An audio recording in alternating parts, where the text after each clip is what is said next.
All right, what's going on, everybody? This is ChadArmesTV, and we are back once again.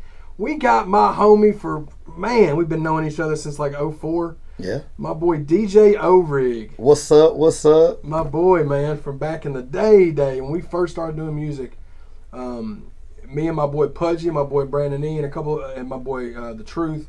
We were all starting out doing music, and we met Orig way back in the day.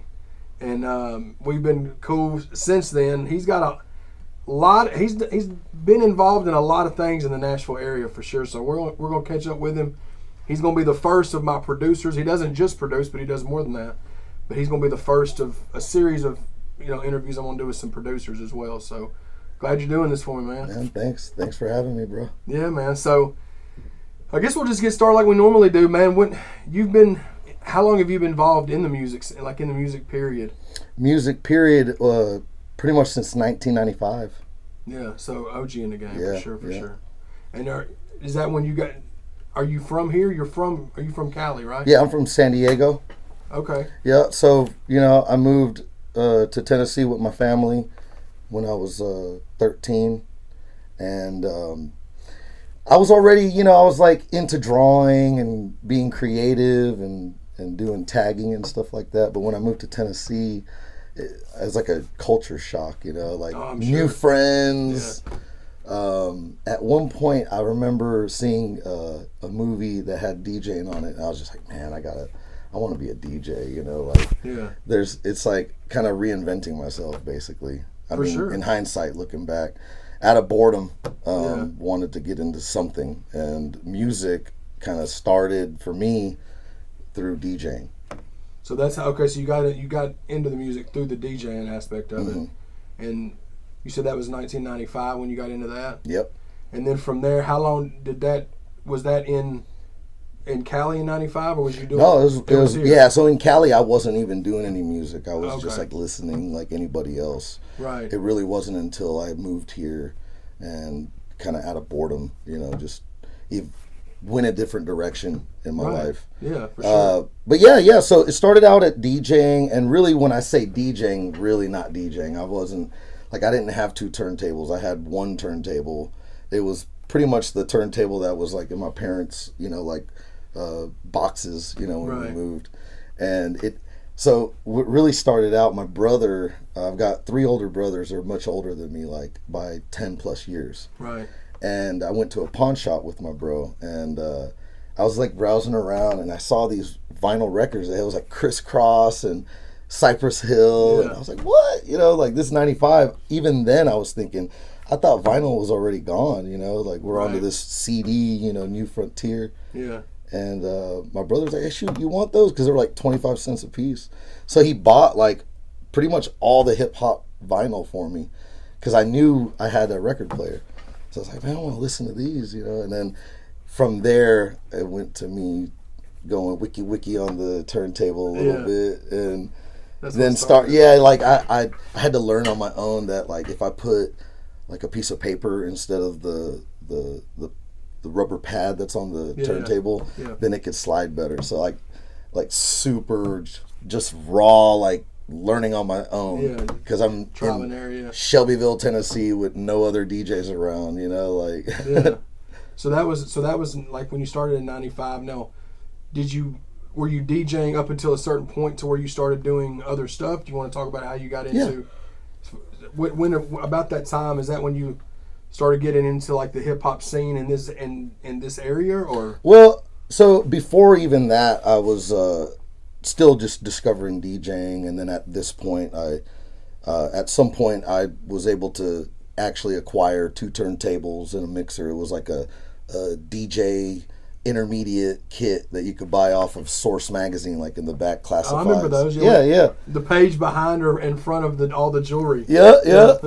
And I saw it was like Upstairs Records or Pro Sound and Stage Lighting or something like that. Yeah. Anyways, I saved up, and my parents met me halfway, half, and I bought the intermediate setup, which the mixer had a little like sample button. You could just sample a little something, hit the button once, and then hit it again, and then play it back. Yeah. And that is really what sparked me into the beat making side. Like I was looping stuff off of records. And I didn't have a drum machine, but a friend of mine around 8th grade let me borrow this Roland 707, TR-707. He was in a band, and they had this little drum machine they would like record along, use it as a beat. Well, he let me borrow it for a little while. He said, man, play with this, figure it out. He showed it to me a little bit, and I was sampling stuff off the record and trying to like turn the tempo on the drum machine until it matched, and like had no idea what all the technical stuff was, but I was relentless. I was just trying to, figure it out. Yeah, and I could hear it, and I could hear all this magic happening on like professional records. Yeah. But, just trying to figure it out on my own. And then from there, I kind of was like trying to get involved with that band, my friend's band. Mm-hmm. Funny story, they didn't like my scratching. They didn't really care for the scratching. So they put me in charge of hitting record on the 4-track tape recorder. Oh, okay. And that's my introduction to recording, like actual recording. So this all just happened to me within, like, from 95 to 96, 97. Mm-hmm. And about 97, well, before then, I was recording just buddies of mine. They would, like, come over and freestyle rap. Yeah, for sure. To instrumentals, and I'd just be on my turntables all day with vinyl all over my bedroom and everything. Yeah. I met Big Smo back in like 97. Oh, wow. He graduated the same high school I went to. He was like 5 years ahead of me. I'd heard about him, and I didn't know he was a rapper. Yeah. I just heard, like, because we had, like, his cousin was a friend of mine in my grade. And he's like, yeah, that's my cousin Smo, man. He's cool. He had this, like, lowrider with, like, a system and everything. Yeah. So we just, like, naturally started hanging out just through his cousin. And then he was interested in the music stuff, too. So we were, like, doing hand drum stuff. Yeah. And then he wanted to say, man, let's just make something. So by then, I already knew how to record this, that, and the other. I was making beats. I'd already acquired some of my own equipment where I was making, like, really crappy drum beats. Right, but back then that was it. Like, yeah. It was this was 97, or was this after that? It's like 97, 98. Okay. And that was really just, I don't know. I mean, we weren't really trying to be serious with it at first, but at some point, the reference was Haystack. Like, for sure, absolutely, especially Nashville. Nashville. Yeah. Haystack was like really popping, and we were bumping Haystack every time we go hit the back roads, or just for sure. From one friend's house to another in Shelbyville is a back road. So right. So we were bumping Haystack, really mainly as reference to what we were trying to do. Yeah, absolutely. Because back at that time, man, other than like Rude Awakening with T-Shawn and them, like, they were before Stack actually, but Stack is kind of what more people, I guess, was more heard about. Mm-hmm. You know what I'm saying? He wasn't first, but he was definitely. That's the first thing I heard was Haystack back then. So yeah. Yeah, that was like super cool. It's like I just remember thinking about. It's like we're hitting the back roads and just, man, that's like so, the level was so way above what I was, ever thinking of. You know what I'm saying? For sure. So yeah, Smo and I really, like, that was probably the person out of all the people that I got involved with music-wise, was the person that I pretty much stuck with, for the long run. Oh, for sure. Yeah. That was from... Yeah, I mean, because that's when I met you in 2004. Yeah, so we were already, doing stuff. Doing it. Mm-hmm. Yeah, for sure. Yeah, so around there, like early 2000s, like right at 2000, I went from like the 4-track tape recorder days into the computer days. Right. So I was able to get like a Sony Vaio and Cubase. Yeah, oh yeah. I went to Mars Music. I remember, Mars, And I bought a microphone, some headphones, audio interface. I mean, the guy there, the salesman, kind of was like, man, you want this? This is what you're going to want. You're going to want this. And whoever, I forget his name, he definitely put me in the right track, because in hindsight, the stuff that I did start with wasn't like garbage. It wasn't the best, but it was like a good start, like tactically, practically. Yeah. and we just, just making songs. Yeah. And then, all the while parallel to that, I was still DJing. I was still, growing as a DJ. Yeah. With that, scratching, doing the parties. Yeah. I was even in a band back in early 2003 called Hadouken in Oh, Murfreesboro. wow. Okay. Yeah, that's cool. So I got I was getting introduced to the musician world in Murfreesboro. And and then the DJ world prior to that, I was, because I was still doing the DJ thing, I had met some DJ, I made friends with DJs in like Franklin, Cool Springs area, the Brentwood area. There was like more of the rave scene type DJs doing house and drum and bass and stuff like that. There was this guy, a much older guy that lived in my neighborhood. Like I was friends with his cousin or his nephew. And he was a DJ back when he was in high school, but he never really pushed it, but he still had his equipment in his living room. So I would go over to his house early on and just like go through his records and, and then like, just, it was so much fun. Going back, playing with the bands, it was really helping me learn how to perform. Yeah. And then I took that with Smo and was just like, hey, let's do some shows. And, that's kind of how we met. Yeah, for sure. Yeah. I want to say it was back when... That was before I went to school for recording, Yeah, because that was back when we were doing shows kind of wherever we could. I remember Pudgy is what introduced us to y'all. And then I want to say that was when y'all were doing... Smo had like the Christmas song that was pretty popping back then. Yeah. And then y'all had... That's how we met. But did you used to DJ... I remember after that, like through all of that too, but we were doing a lot of shows at the Skate Center in Shelbyville. Were you DJing there too? I only did a few things there. Okay. Yeah, I think we did a show there. Yeah. And then at one point, the owner asked me to do something there. Right. And it didn't really work out. It wasn't the kind of DJing that... No, it was just like, Yeah. Just like roller. But I remember that being a big thing too. So like... Yeah, over on Gallatin or Main Street at that point. Yep. Those things were popping back in the day, man. But that's not... So y'all was doing that. So then when did y'all see...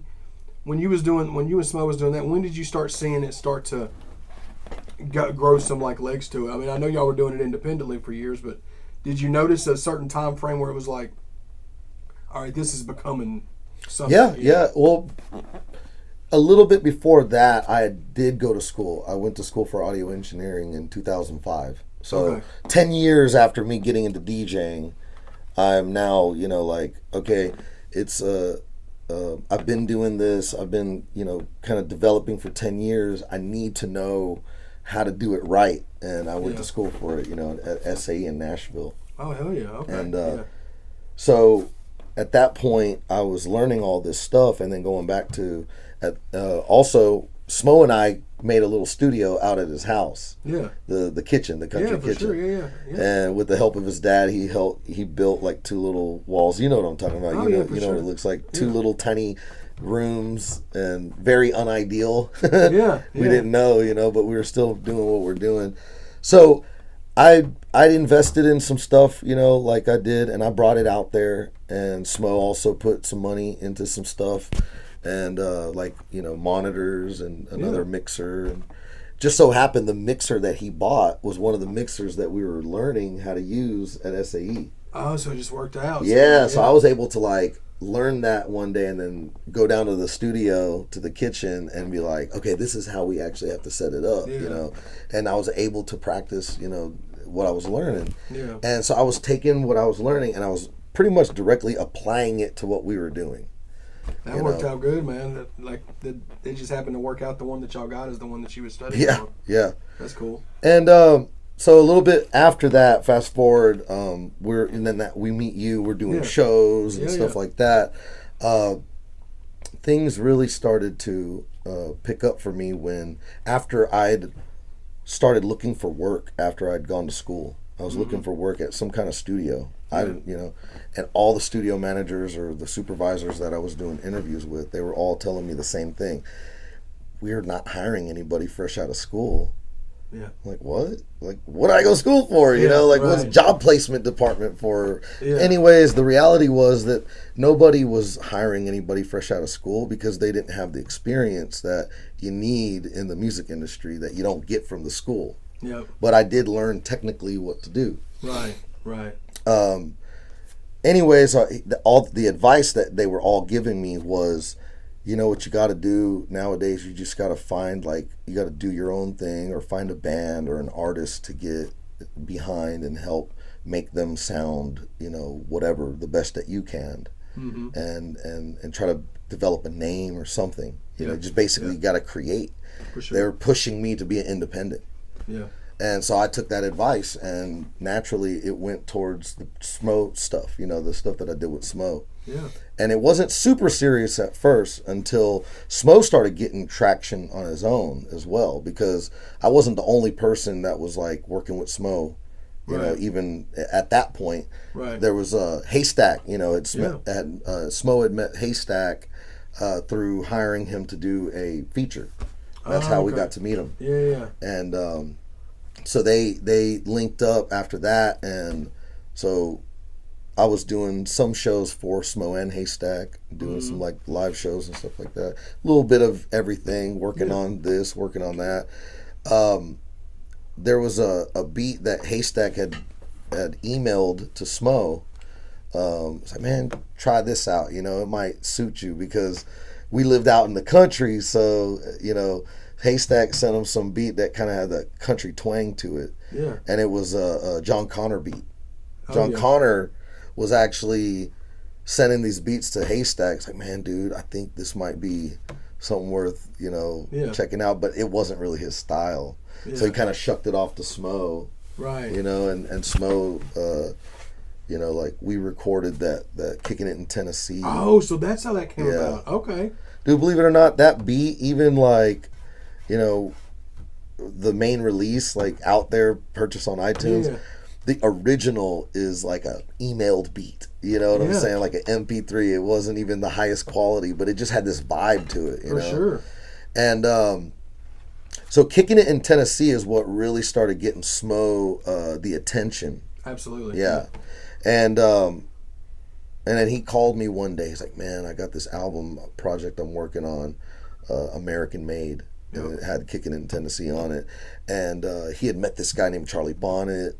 Mm-hmm. And he's like, man, you know, I'd like for you to be involved in it. Because at that time, I was living in Nashville. I had gotten out of school. I was looking for work as well as putting my time into Smo. Mm-hmm. But things were evolving where I was like doing more in Nashville, you know. Parallel to that, working with Smo off and on, going back out to Unionville, because at this time I'm living in Nashville. Right. And I'm like flexing the Nashville scene myself as a DJ. In 2007, so it was only a couple years after I got out of school, I had, you know, like met, you know, and built a friendship, you know, like community of the DJs in Nashville. For sure.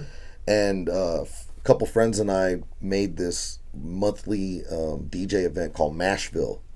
Yep. And it started in 2007. Yep. At the end, like a hole in the wall, like punk, you know, live venue. Dude, I love that place. For sure. Bruce was the guy that you would talk to, the manager who would book the events and stuff. So we were doing that on a monthly, and I was living in Nashville and doing like, you know, mobile DJ gigs here and there, weddings or birthday parties. I even was I worked at PhatHead's Entertainment. It was the party buses. Oh yeah, I remember those days. Yeah. So I was doing some of the DJ stuff, and as far as like the audio engineering, I was trying to be more of an audio engineer, because I had gotten out of school and I like, you know, I want to try to do that. But the audio engineering thing just wasn't cutting it. Like, I wasn't able to get that professional like line of business or whatever I thought was in my head. You know, all the while I didn't even realize that what I was doing this whole time was creating that with Smo. Right. And with, you know, with things aligned on his end and what I could offer, we were able to, you know, he was able to get signed, you know. And So like, yeah, so there's a whole other story, you know, that's like the Smo side of my career. Yeah, for sure. As well as what year was that? What would that have been? It was like 2000. I think he got signed at like 2011, 2012. Yeah, I thought it was like close to that time. Yeah. Yeah. So because y'all been grinding like those 4 or 5 years. I know he put out a few albums within that time. Well, when he got signed, we put out that one album, the first album, and then I think he put out maybe 2 or 3 more after that. Yeah. Yeah. And then y'all just started doing it. And then whenever he got signed, was it a thing? Was it like a deal where you were touring with him, or were you, stuff like that? So. Yeah, at first, during that first album, you know, a lot had happened up until that point that, you know, I haven't really like explained. And so fast forwarding to that point, we'd already done a lot of shows. We've worked with several people off and on. And at this point we had a crew of guys, you know, like all of us, we were working together. Me and John Connor were in the studio, like making beats and recording like hooks and like ideas. Smo would come in and like write, you know, or he'd get on his lawnmower and do a lot of his writing. That's what he told me, is that he gets in his zone when he's mowing the yard. So we were doing our thing, you know, and we had this crew and everything was going good. Smo managed to be able to keep us on, because when you get signed, he got signed as the artist. Right. You know, it wasn't like the Smo band or, you know, so to a major label, they're looking at him. Right. So we were fortunate enough to stick around for a little while, you know, at least for the first album and the first like run of tours. Right. You know, and, you know, and even I didn't last very long on that, you know, with the signing and everything like that. So I started to go in my own direction as well. Right. You know? So it just kind of branched off from there. After that, which direction did you go? Just the audio and engineer? Was you back to DJing, or? I was always DJing. I went from like doing tour DJing. So what was happening for me, which was really cool, and I was blessed to start to develop that, like while I was on tour with Smo, being his DJ in his band, I was also starting to get booked as like an opening act, like on the bill, you know, as a separate, a separate act. So I was doing that for a little while, and then once I was off the Smo project, that ball really kind of stopped rolling for me as far as the position that I was in. Yeah. But I parlayed that into like a more local thing, you know, just doing weeklies. Yeah. I was finding a residency somewhere around here in Nashville. Yeah, just a steady gig, for sure. And I managed to find a couple, you know, steady weekly gigs. I had two in Franklin, of all places. I didn't really, you know, to be honest, I didn't want to go to the downtown area. Right. Like it's honestly, like, I guess the thing about myself that I've learned is that I'm not like a scene kid. I mean, I'm getting older, you know, we're just getting older. I guess that's what it is. Yeah. But I still like being DJing, you know, I still like DJing. So I was still doing mobile gigs, and I was doing a couple weeklies, and they were more corporate type things, meaning that they had their own built-in booth, and I was still able to do, you know, and enjoy what I was doing.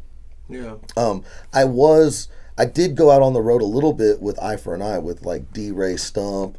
Oh yeah, for sure. And John Connor. Yeah. We had, you know, started this project called Eye for an Eye. So we were going out and doing some shows doing that. And then aside to that, I had found a job as an instructor at Guitar Center. Oh, so, okay, yeah.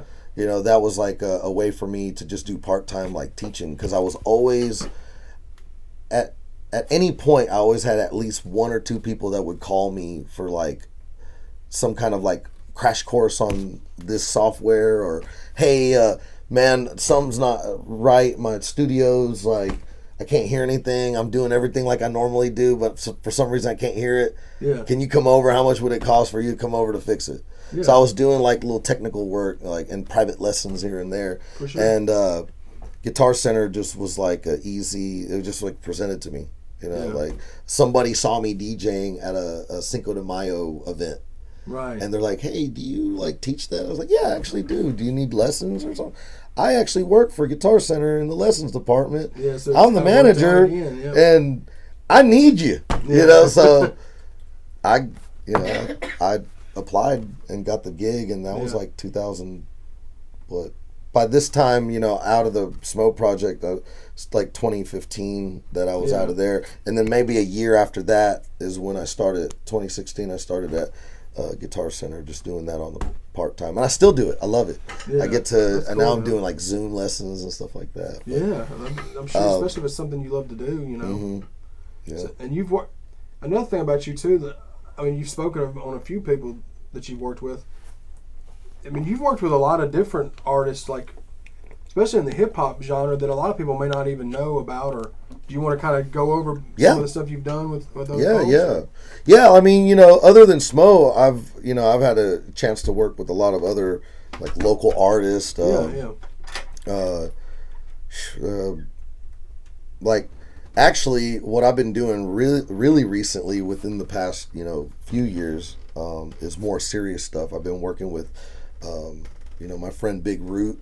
I met him, several years ago. He was an artist with his own website and everything, and we were getting our web design done by someone else, or by the same person. Yeah. So, like, that's how we met, and I've been working with him ever since, like a pet project. Yeah.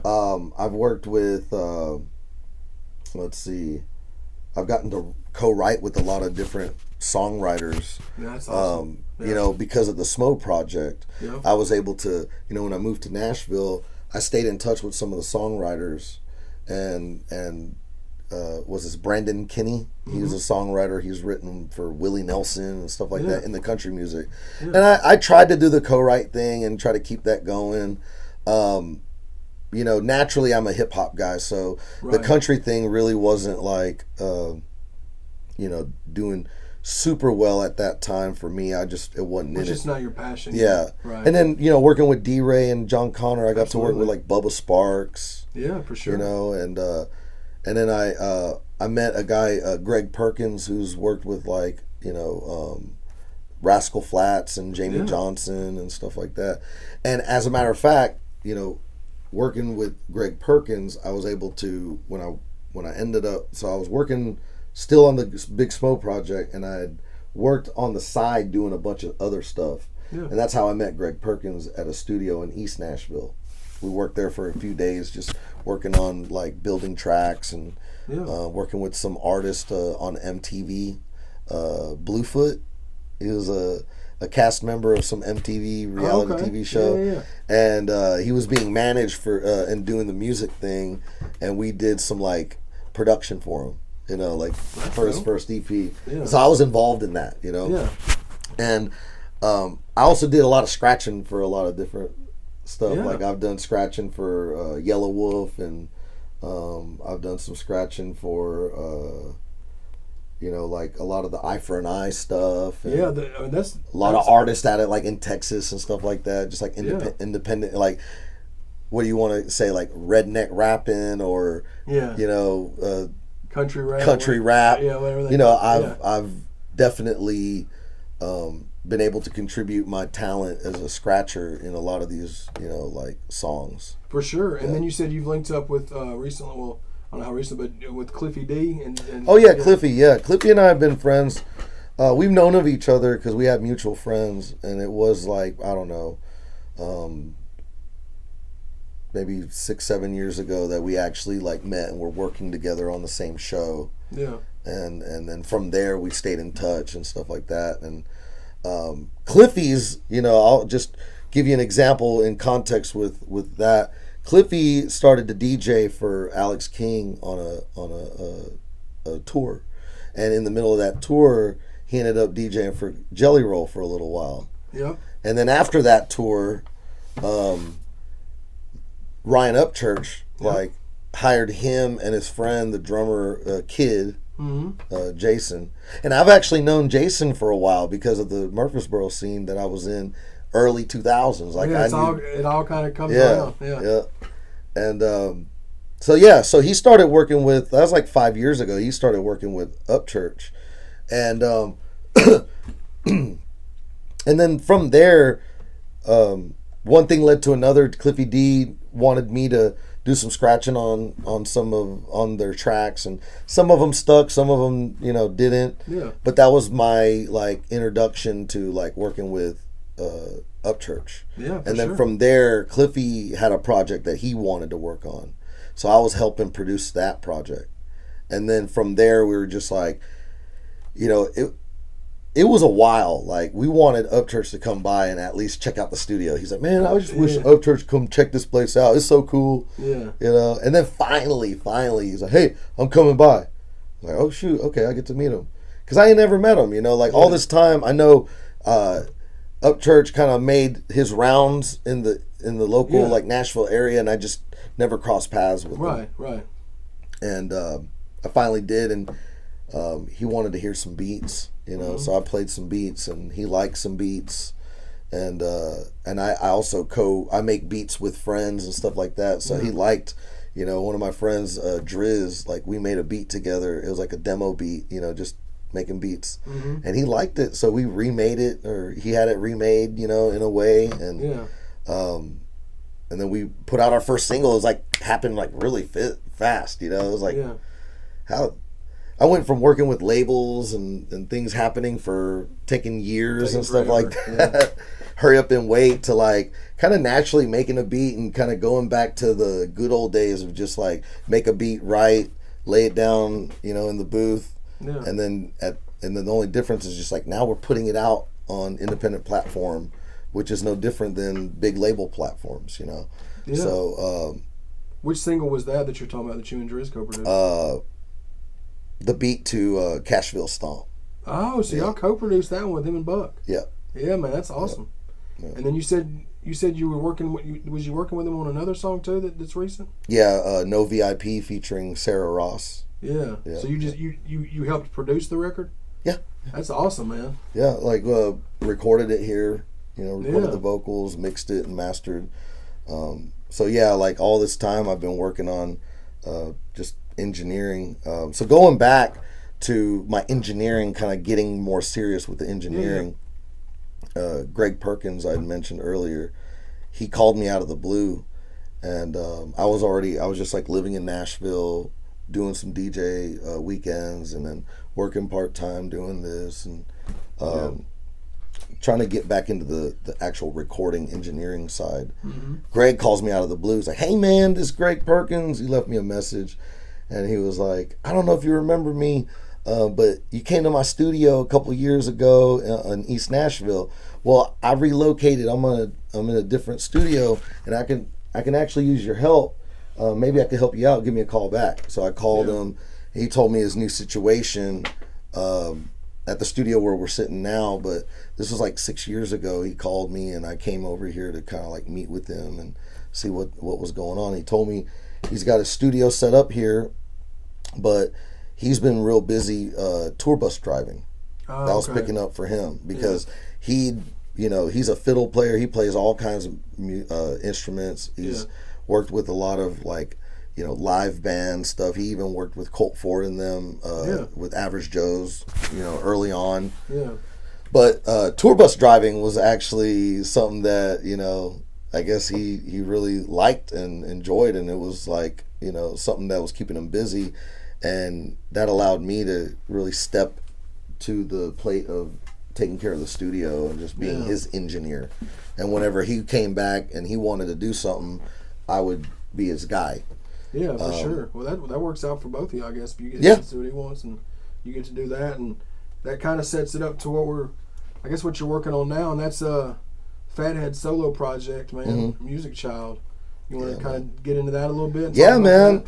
Well, PhatHead, I met PhatHead back to working with Smo, like, because I did a lot, a lot happened to me when I was working with Smo. I cut my teeth, in the music industry working with Smo, you know what I'm saying? Like, and I met, so PhatHead was Smo's hype guy at one point, just before Smo got signed. We were doing our thing, and PhatHead, he was doing his thing up in Nashville, in the Antioch area, and PhatHead and Smo talked, and they decided, hey, let's try to do some live shows and try to put together like a band. And we had Charlie Bonnet playing guitar. Yeah. And we didn't have drums. Every once in a while we would have drums. We'd try to hire a drummer, but it would just be me, you know, turntables, backing tracks, Fathead on the mic, Smo on the mic, Charlie Bonnet on the mic and guitar. And that's what we were doing. So anyways, Fathead went his way just before you know, however that happened, you know, like things change when you get signed. Oh, yeah, for sure. Yeah, it is what it is. And so he did his thing, and we lost touch, you know, for a while. Yeah. I mean, from 2013 to 2018, so 5 years maybe, I didn't even think of Fathead's name or anything. Yeah. And he called me out of the blue. I was like, man, what are you up to? He's like, man, I want to come out to the studio. You know, like, well, we were talking, and I told him about the studio thing. He's like, man, I want to come out, check it out. This was like a few years ago. Yeah. And he came by. I showed him the studio, and he had this project, this idea that, like, he was telling me, trying to catch me up to speed with his life and how things changed for him for the good, and how he's grown as a person, but the music was like set to the side for so long, and he wants to get back, you know. Well, you know, that one interaction just kind of came and went, and I didn't hear back from him, you know. And he called me again out of the blue like last year, and he told me, he's like, man, a lot's happened since the last time I talked to you, man. He's like, I almost died. He got severely burned and had to go through all of that, and he had gone through it. And at this point, he's just like, man, I want to seriously do this. And this was at the beginning, like towards the end of last year. You know, he started to tell me that I want to get in and start doing this. So, you know, the first session was just me and him sitting here and just kind of like hearing what he had, and he had some thumb drive or something, you know, like something he emailed me, like a reference, one of the songs that he had done, one of the last things that he had actually produced himself, was trying to get into. He wants to kind of like revitalize that from there. Right. And, you know, we sat down and started to recreate the beat, you know, that he had initially started. So we recreated it to make it sound similar, but with like new drums and stuff like that. Yeah, just to kind of revitalize it a little bit. Yeah. Yeah, man, it's, from what I've heard on the new project, man, it's really, really nice, man. I'm excited. You know, of course, we're doing the PhatHead's series too on here. Yeah. But I'm excited to see y'all putting some stuff out, man. It's good, man. I'm glad that we're back working together again. Yeah, man. Yeah, things just coming around, like making full circle connections. I mean, we're still doing the same thing, which I'm glad that you're still doing it, and for sure. You ain't never stopped. I don't think I'll ever stop, man. No, I mean, man. So much has been put in front of me to maybe make me stop, but it's just been another little hurdle to get over. It's, you know, it hasn't been fun, but it's been amazing. You know what I'm saying? Sure. And there's been a lot of fun times, you know, like a lot of lessons learned. For sure. You know, but man, I just very lucky to be doing what I do since I was 15, you know, and now I'm like, you know, fast forward to current times, I've been working on Music Row, where I went to school, you know, just off of Music Row. Yeah. And 15 years ago when you was in school. Yeah. Now here you are. Ago. So I think this is a good starting point, man. Anybody that's subscribed to the channel, Orig is definitely somebody that's an OG around here for sure, and can do so many different things. We're going to continue to work with him, whether it's video content. Me and Fathead are going to work on some stuff, and we've got Big Lazy out here. I think that's going to start coming out too. So we're just building the network together, man. So y'all be sure to we'll put all of his social media links and stuff in the description. If y'all want to follow him, if y'all need any kind of work like what he was talking about, scratching, mixing, whatever y'all need, man. You need him to teach you how to play the guitar. You can do that too, man. I don't know about all that, but I'll try. Well, I appreciate you, man. ChadArmesTV, DJ Orig, man. ChadArmesTV. Thank you, man. No problem, bro.